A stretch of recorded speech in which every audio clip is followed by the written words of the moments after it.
South Africa's political landscape is once again shifting, and this time the spotlight is on two of the country's most influential and controversial figures, Julius Malema and Jacob Zuma. Despite growing speculation of a political alliance between the economic freedom fighters and the Umkhonto weSizwe party, Malema has firmly rejected claims that any formal partnership is underway. But behind the denial, analysts say something deeper may be unfolding, one that could reshape South Africa's post-election future. The speculation intensified after a high-profile visit by Zuma to Malema, a move that immediately raised questions across political circles. For many observers, this was more than just a courtesy meeting. It came at a time when both parties are positioning themselves ahead of crucial elections and when coalition politics is becoming the new normal in South Africa. Malema, however, has moved quickly to shut down the narrative. In a firm public response, he stated that there is no alliance between the EFF and the MK party, emphasizing that each party remains independent and focused on its own political program. He described the meeting with Zuma as a gesture of respect rather than a strategic political move. But here's where the story becomes more complex. To understand the significance of this moment, we need to look at the broader political environment in South Africa today. The ruling African National Congress has seen declining electoral dominance in recent years. In the 2024 general elections, the ANC lost its outright majority for the first time since the end of apartheid, a turning point that has forced political parties into coalition thinking. This shift has created space for smaller and opposition parties to play kingmaker roles, and that includes both the economic freedom fighters and the Umkhonto weSizwe party. Now, here's what that means for South Africans. Coalitions are no longer theoretical, they are becoming essential. And in this environment, even parties that publicly reject alliances today may find themselves negotiating tomorrow. Experts warn that political strategy often unfolds in stages. One analyst explains it this way. Publicly, parties may deny cooperation to maintain their identity and voter base, but behind the scenes, channels of communication remain open, especially when electoral outcomes demand compromise. The EFF, led by Malema, has built its identity on radical economic transformation. Its policies include land expropriation without compensation, nationalization of key industries, and expanded social welfare. Meanwhile, Zuma's MK party has rapidly gained traction, particularly in KwaZulu-Natal, a province that remains central to national electoral outcomes. Despite being a relatively new political formation, the MK party has tapped into Zuma's enduring support base. And that support is significant.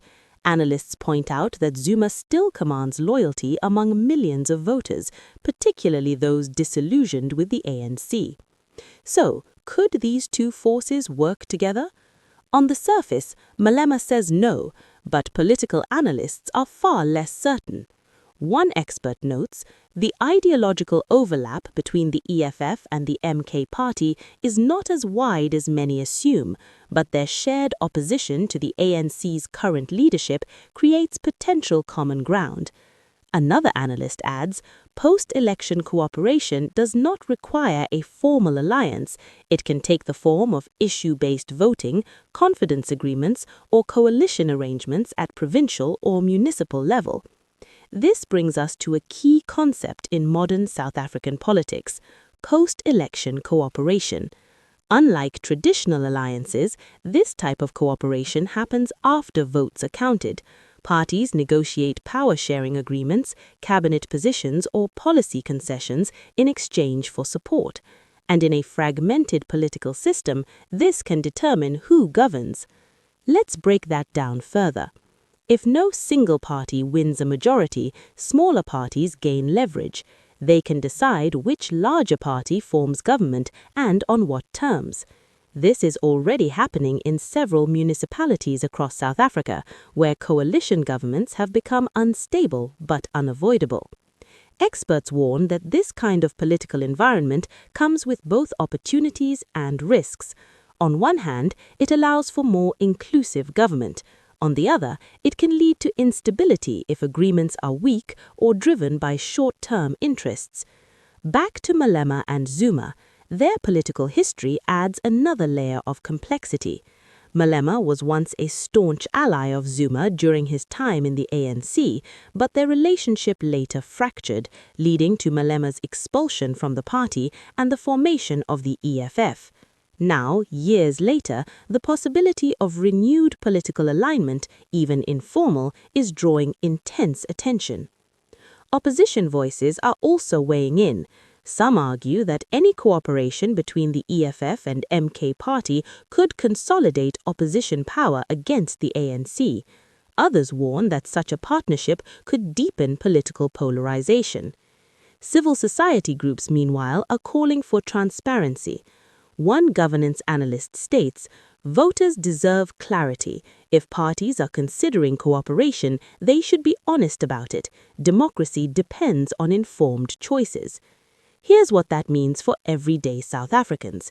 The outcome of these political dynamics will directly influence governance, service delivery, and economic policy. Coalition governments can influence everything from local infrastructure projects to national budget priorities. And uncertainty at the political level often translates into uncertainty in markets, investment, and public confidence. So, what happens next? In the short term, Malema's denial likely stands. There is no formal alliance, at least not now, but as South Africa moves closer to future elections, political calculations may change. Analysts expect increased engagement between parties, even if it happens quietly. Looking ahead, three possible scenarios are emerging. First, both parties remain separate and compete aggressively for votes. Second, informal cooperation begins after elections, especially in hung councils or provinces. And third, a more structured alliance could emerge if political conditions demand it. Experts warn that the third scenario, while unlikely in the immediate term, cannot be ruled out entirely. As one analyst puts it, in politics there are no permanent enemies, only permanent interests. As this story continues to develop, one thing is clear. South Africa's political landscape is entering a new phase, one defined by negotiation, coalition building, and shifting alliances. And in that environment, today's denials could become tomorrow's deals. For now, Malema has drawn a clear line, but the real question is not whether an alliance exists today, it's whether circumstances will make one inevitable in the future.